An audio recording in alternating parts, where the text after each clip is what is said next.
Kasama sa bahay, bilang may-ari ng room, I never felt something weird sa room. Shared room with my ate noon, mga bata kami. Pero may kapitbahay kami, na madalas tumutulong sa house tuwing may handaan. Ang nagsasabing may mga kasama kami sa bahay na di namin nakikita. She claims na meron siyang third eye. Ang madalas daw niyang nakikita ay may matandang mag-asawa na. Nasa sala and one, babae na nasa room niya namin yun. Ate, dun sa pangalawa bothered yun. Kapitbahay namin, may one time na napasok siya sa room namin and bigla siyang napasigaw kasi nagulat siya na nakaupo. Sa taas ng cabinet daw yung babae. Aside from that, we are not bothered ni ate. Wala talaga kaming nakikili. Then dumating yung time na nag-move out si ate dahil sa work. And one of my cousins na pinaaral ng parents ko ang tumira sa amin.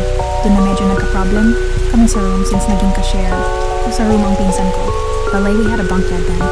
Ako sa taas and sa baba ang pinsan ko. Noong first months, wala naman problem. Pero may one night na nagising ako dahil sa sigaw niya na may naglalakad daw sa harap niya while she was sleeping. So dahil doon natulog na kami bukas ng ilaw. Then, mas lumala like nagigising ako dahil sumisigaw siya na may humihila sa kumot ng utaan niya. Our kapitbahay advised us na gumamit ng red na kumot, kurtina, at may mga binigay na kung ano-ano, holy water, pinabasbas na rosary, na maglalayo raw sa spirit. We advised her to pray and attend church, cause we think and acknowledge niya ang presence nito. Kaya madalas magparamdam sa kanya. May one night din na nagising siya kasi hinihila raw yung rosary sa kamay niya. Eventually, we even sought our pastor's help para i-bless ang room. I guess, ang pinakamalala na naranasan niya ay nang naabutan ko siya na nasa floor ng room, mukhang hinimatay.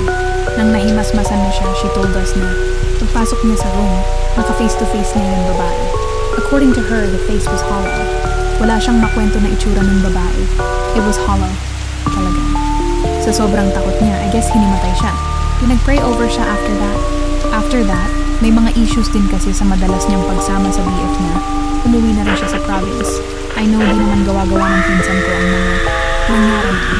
Pero until now, wala talaga akong nafe-feel na weird sa room tuwing nauuwi ako sa amin.